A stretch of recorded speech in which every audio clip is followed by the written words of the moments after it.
আমাদের রাজ্যের private medical কলেজের মনিটরিং, তারা যদি সেই মনিটরিং না করে থাকেন, এই দুর্নীতির দায় সরকারকেও নিতে হবে। আমরা তো আমাদের সন্দেহ আরো একটু একটু করে দিলে হচ্ছে। এক বৃহৎ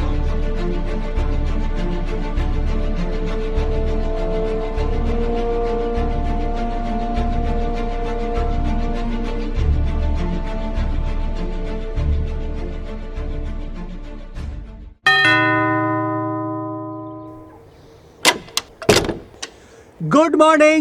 আরে সুবীর, তুই? হায় হায়, গুড মর্নিং এত সকালে? গুড মর্নিং বলবো বলেই তো সকাল সকাল চলে এসেছি।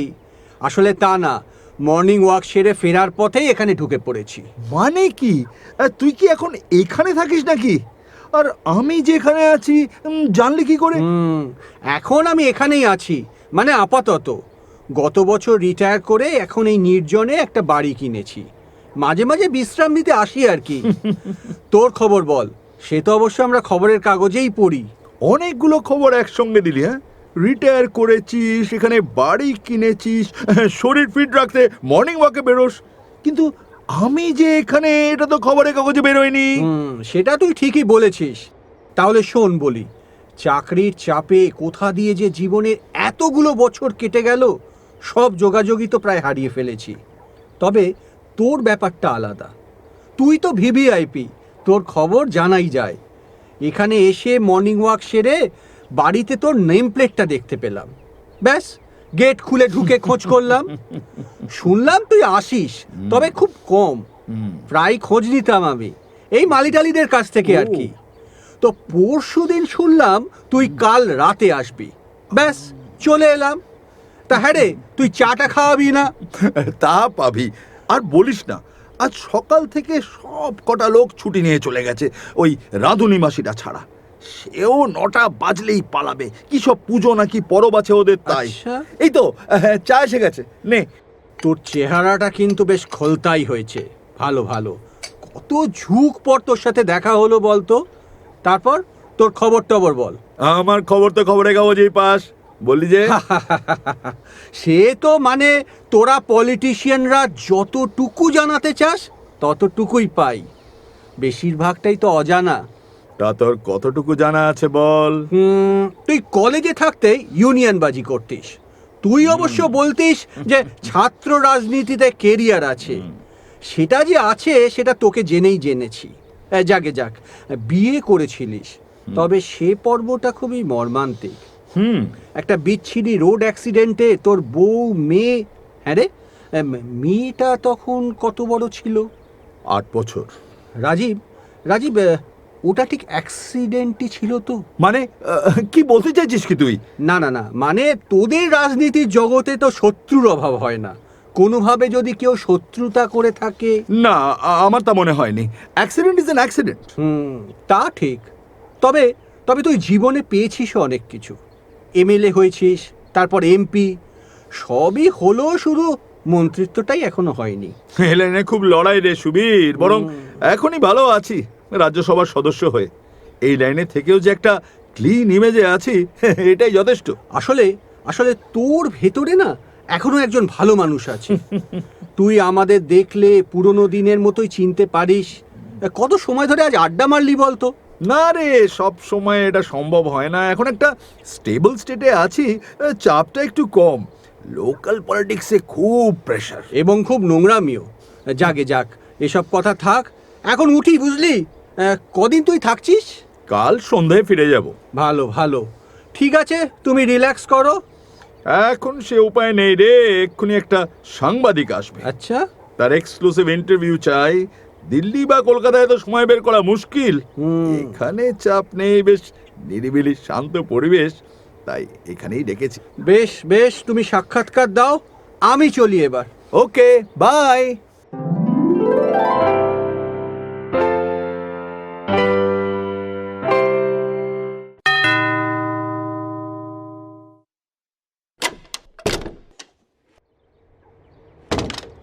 গুড মর্নিং স্যার, আমি সৃজা, ভারত সংবাদ থেকে আসছি।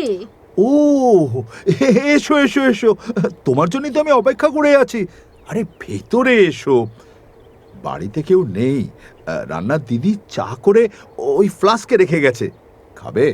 নো থ্যাঙ্কস, আমি খুব অবলাইজড আপনি আমার জন্য এতটা সময় রেখেছেন বলে। এক্সক্লুসিভ চেয়েছো যে। ঠিক আছে, চা যখন খাবে না তখন কথা শুরু হোক, কি বলো? আমি একটু গুছিয়ে নিই, আর যেটুকু জানা আছে সেটা মিলিয়ে নিই আগে। বেশ, বলো। কলেজ জীবনে ছাত্র রাজনীতি দিয়ে হাতে খড়ি, তারপর আইন কলেজে পড়তে পড়তে যুবনেতা কেশব ভট্টাচার্যের সঙ্গে ঘনিষ্ঠতা, নজর কেড়ে নেওয়া বক্তৃতার গুণে বড় নেতাদের নজরে এলেন। ঠিক বলছি? সব এতবার লেখা হয়েছে যে সকলেই জানে। বেশ, ঠিক আছে। মাত্র 25 বছর বয়সেই কর্পোরেশনের ভোটে জিতে কাউন্সিলর, আর সেখান থেকে পার্টির নেতাদের সন্তুষ্ট করে বিধানসভা নির্বাচনের টিকিট আদায় এবং আবার জয়। একটু দাঁড়াও দাঁড়াও দাঁড়াও দাঁড়াও, সন্তুষ্ট বলতে ঠিক কি বোঝাতে চাইলে? এই দলের প্রতি আনুগত্য। Okay. ঠিক আছে। এমএলএ হওয়ার আগেই সংসারী, স্ত্রীর নাম ওটাও লাগবে নাকি তোমার? দ্বিতীয় দফায় জিতে 2 বছর যেতে না যেতেই সেই আসন থেকে পদত্যাগ করে সংসদ নির্বাচনে দাঁড়ান এবং জেতেন। আমার জীবনে কখনো হার নেই, শুধুই জিত, বুঝলে মেয়ে? এ পর্যন্ত সব ঠিক আছে তো? একদম, একেবারে পাক্কা হোমওয়ার্ক করে এসেছো। স্যার, আপনাদের মতন ভিভিআইপিদের কাছে আসবার আগে তৈরি হয়েই তো আসা উচিত, তাই না? আর তখন থেকেই আপনি তো দিল্লিবাসী। মিলিয়ে মিশিয়ে বেশিটাই দিল্লিতে, তবে মাঝে মধ্যে কলকাতায় আসতে হতো বই কি। এই যেমন হয়, এখন তো রাজ্যসভার সদস্য হয়ে পাকাপাকি দিল্লিতেই রয়ে গেছি। দিল্লিতেই তো আপনার জীবনের সেই ট্র্যাজিক ঘটনাটি ঘটে, তাই না? আচ্ছা স্যার, সেদিন ঠিক কি ঘটেছিল বলবেন? আপনার নিশ্চয়ই সবটাই মনে আছে। সরি স্যার, জানি এটা খুবই স্পর্শকাতর বিষয়। সেদিন জরুরি কাজে আমি সকাল সকাল বেরিয়ে যাই। আমার স্ত্রী মেয়েকে নিয়ে দোকানে যাচ্ছিলেন স্কুলের কিছু কিনতে। হাঁটা পথ, আচমকা একটা গাড়ি নিয়ন্ত্রণ হারিয়ে বোধহয় ওদের ধাক্কা মারে। ওরা ওরা ছিটকে পড়ে, গাড়িটা উধাও হয়ে যায়। ঠিক সে সময় কেউ ছিল না। তারপরে কিছু লোক মিলে ওদের উদ্ধার করে, কিন্তু কিন্তু ততক্ষণে সব শেষ। আপনি কি মনে করেন ওই দিনের ঘটনাটি স্রেফ দুর্ঘটনা? মানে? মার্ডার নয় তো? না না না, কে মার্ডার করবে আমার স্ত্রী কন্যাকে? আমি একজন এমপি, আর আমার বাড়ির খুব কাছেই ঘটনাটি ঘটে। ঠিক, কে মার্ডার করবে? আর ওই সময় আপনি তো প্রেসকে স্টেটমেন্ট দিয়েছিলেন যে এটা একটা অ্যাক্সিডেন্ট। সবকটি পত্রপত্রিকায় তাই বেরিয়েছিল। Correct, you are. একজন এমপি স্ত্রী ওই দিন মেয়েকে নিয়ে পায়ে হেঁটে বেরিয়েছিলেন কেন?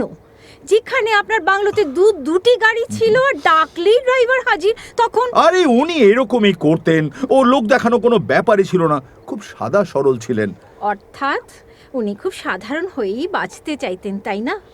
কোনো লোভ ওর ছিল না, আর সেজন্যই কি যাকে যে গাড়িটা চাপা দিয়েছিল সেটা ছিল একটা কালো রঙের অ্যাম্বাসাডার, তাই না? আমি সেটা কি করে জানবো? ও মুহূর্তে ঘটনাটা কেউ দেখেনি। আচ্ছা, ওই কালো গাড়িটার নাম্বারটাও আপনার তো মনে আছে, তাই না?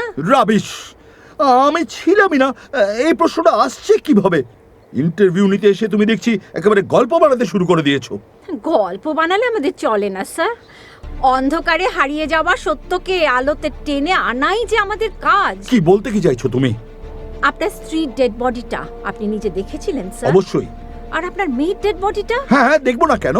সরি স্যার, মেয়ের ডেড বডি আপনি দেখেননি। কি আবল তাবল বকছো তুমি? সমস্ত কটা খবরের কাগজে খবর বেরিয়েছিল, সবাই তা দেখেছে। খবর তো আপনার স্টেটমেন্ট অনুযায়ী বেরিয়েছিল, তাই না? মানে আপনি খবরওয়ালাদের যতটুকু ফিড করিয়েছিলেন সব কাগজেই আপনার মৃতা স্ত্রীর ছবি বেরিয়েছিল, কিন্তু মৃতা মেয়ের কোনো ছবি কিন্তু কোথাও পাওয়া যায়নি। চমৎকার, তুমি দেখছি নতুন করে আমার জীবনে লিখতে বসেছো। অপূর্ব তোমার কল্পনা শক্তি। আপনি নিশ্চিত জানেন আমি একটি কথাও কল্পনা করে বলছি না, সবটাই নির্মম সত্যি। আচ্ছা বেশ, বলো তো আমার স্ত্রীর মৃত্যুটা তোমার মার্ডার বলে মনে হচ্ছে কেন? আর কেই বা মার্ডার করতে পারে ওই নিরীহ ভদ্র মহিলাটিকে? আপনার স্ত্রীর মতন সরল মানুষেরা অনেক কিছু দেখতে পায় যে, অনেক কিছু বুঝে ফেলে, আর সবাই তাদের বোকা ভেবে ইগনোর করে। তারপর হঠাৎ যদি সে কোনো কারণে মুখ খোলে, তখন অনেকেই বিপদে জড়িয়ে পড়তে পারে, আর তখনই ওই মানুষগুলোর প্রাণ সংশয় দেখা দেয়, তাই না? হ্যাঁ, তা যে হতে পারে না তা নয়, কিন্তু এই হতে পারার সঙ্গে আমার স্ত্রীর মার্ডারে কি সম্পর্ক? এবার কিন্তু আপনি বললেন আপনার স্ত্রী মার্ডার হয়েছে। না না, আমি বলিনি, ওটা জাস্ট কথার পেটে কথা। একজন সাদা সরল মহিলা, যার জীবনের সঙ্গে রাজনীতির কোনো সংস্রব নেই, যিনি স্বপ্ন দেখতেন তার স্বামী দেবতার মতন চরিত্রবান আর সন্তান হবে প্রকৃত মানুষ, কিন্তু কিন্তু তিনি জানতেন না যে কিছু কিছু দেবতার ব্যভিচারের গল্পও আমাদের পুরাণেই আছে। অর্থাৎ একদিন তিনিও জানলেন তার স্বামী দেবতাটিও কম ব্যভিচারী নন। সহায়তা চাইতে আসা অনেক মহিলাকেই তিনি ব্যবহার করতে চাইতেন। তখন তার স্বপ্ন ভঙ্গ হলো। বুঝলেন যে এখানে তার সন্তান মানুষ হবে না। তারপর কি ঘটলো? ভদ্রমহিলা তখন সমস্ত খবর সরকারি নজরে নিয়ে আসতে চাইলেন। এমপি বাংলোতে থাকার কারণে তারও তো অনেকের সঙ্গেই পরিচয় ছিল, এমনকি স্বরাষ্ট্রমন্ত্রী স্ত্রীর সঙ্গেও। এইবার স্বামীটির মনে ভয় ধরল। বুঝলেন যে কিছু ঘটিয়ে ফেলবার আগেই কিছু একটা ব্যবস্থা নিতে হবে। পরিকল্পনা পাক্কা হয়ে গেল। পরদিন সকালে স্বামীটি বেরিয়ে গেলেন সংসদের সভায়, আর ভদ্রমহিলা মেয়ের হাত ধরে পথে বেরোতেই ওই কালো অ্যাম্বাসেডারটি ধাক্কা মারে। মেয়েটি মাথায় আঘাত পেয়ে ছিটকে পড়ে, আর মায়ের মাথার ওপর দিয়ে গাড়ির চাকা চলে যায়। অসাধারণ, চমৎকার একটা ক্রাইম স্টোরি শুনলাম। এই গল্পগুলো তুমি জোগাড় করলে কোত্থেকে? দুর্ঘটনার দিন ঠিক সেই সময় যিনি সেখান দিয়ে যাচ্ছিলেন, অর্থাৎ সমস্ত ঘটনার যিনি একমাত্র প্রত্যক্ষদর্শী, তার কাছ থেকে। আচ্ছা ধরো তোমার গল্পটা বানানো নয়, ফ্যাক্ট, আমি লোক দিয়েই সবটা ঘটিয়েছি, কিন্তু তুমি প্রমাণ করবে কি করে? আমি ব্যভিচারী, আমি অজস্র পাবলিক মানি লুট করেছি, আমি আমার মেয়ে বউকে খুন করিয়েছি। তুমি কি করবে? সাক্ষী কোথায়? মাঝে 25টা বছর গড়িয়ে গেছে, সেটা ভুলে যেও না। আপনিও ভুলে যাবেন না স্যার, আপনার মেয়ে খুব সম্ভবত আজও বেঁচে আছে। বড্ড বেশি জেনে গেছো তুমি।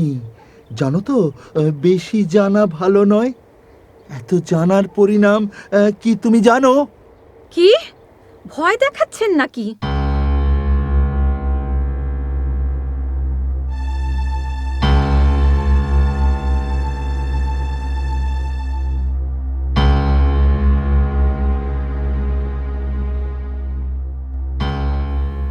ওহ, একটা বিরক্তিকর সকাল। কোথায় দুটো দিন এই নির্জন জায়গায় রিল্যাক্স করব তা না, উটকো ঝামেলা। সাংবাদিক, একটু চা খাই।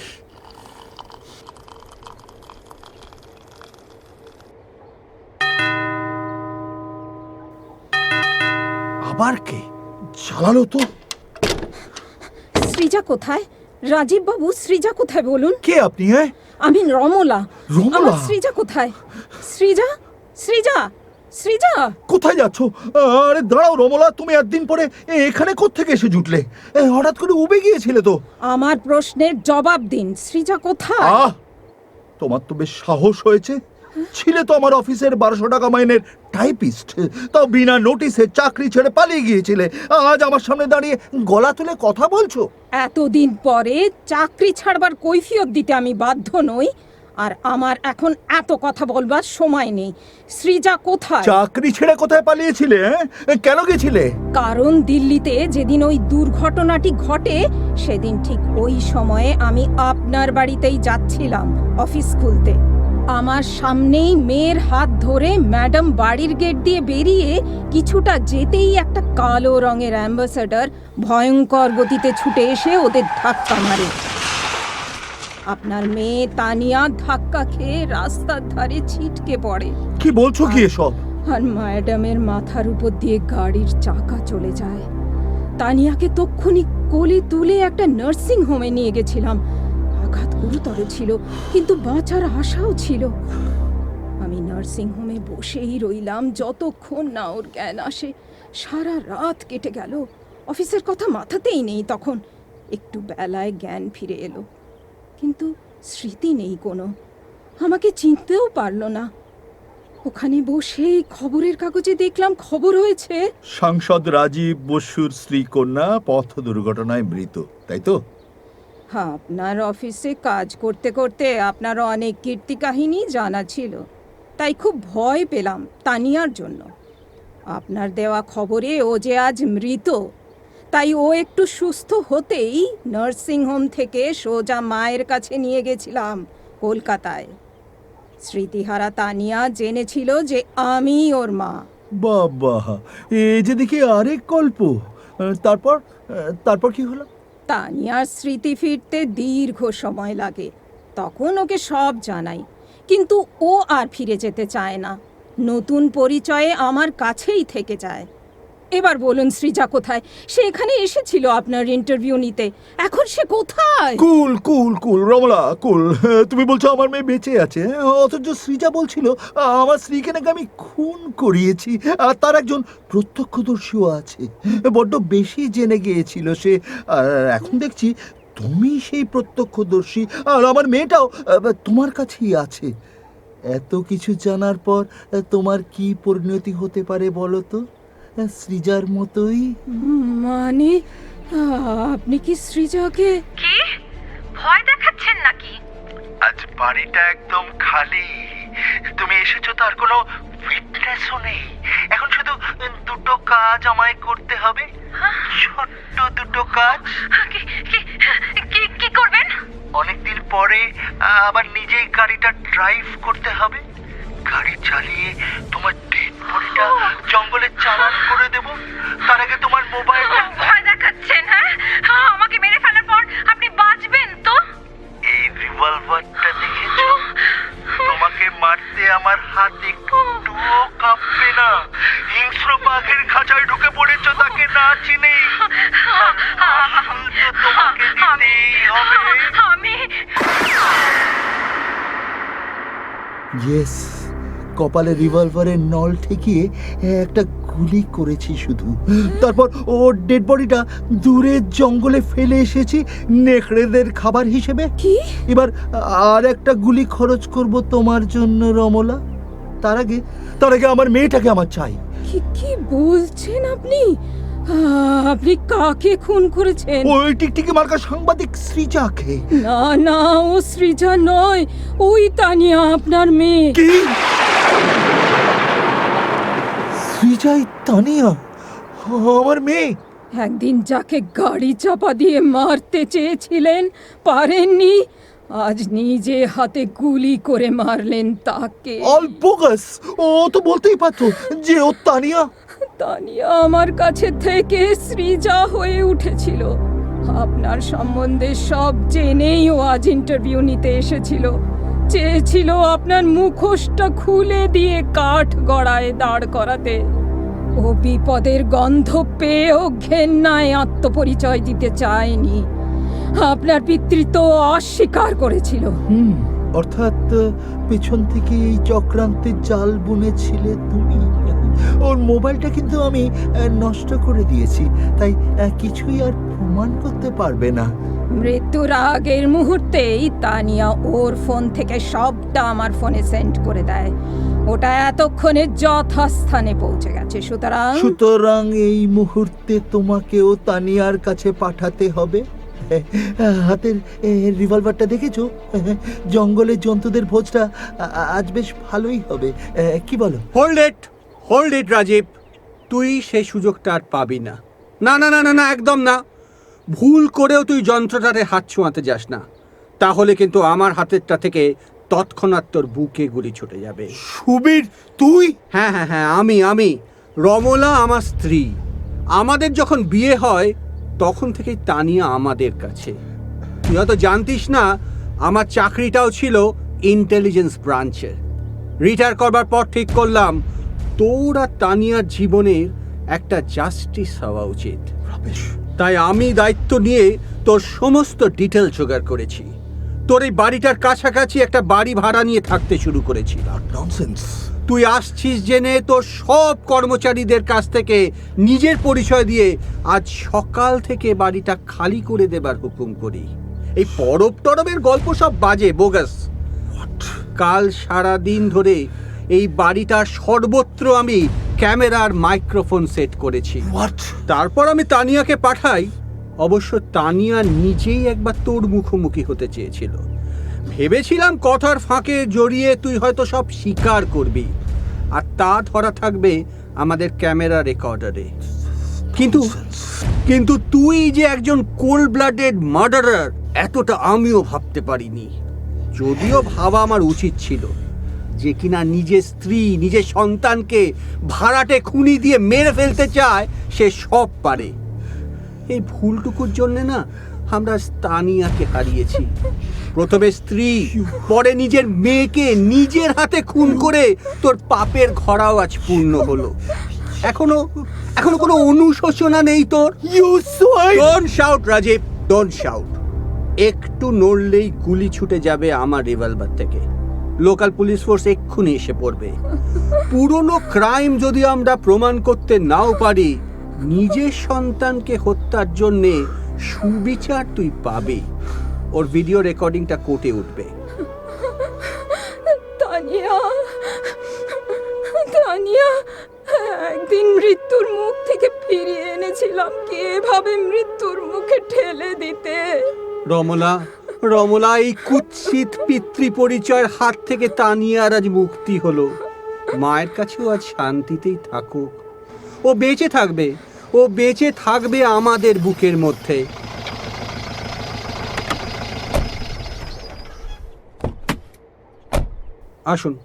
আসুন ইন্সপেক্টর চ্যাটার্জি, আসামি আপনার সামনে। Rajiv Basu, you must surrender.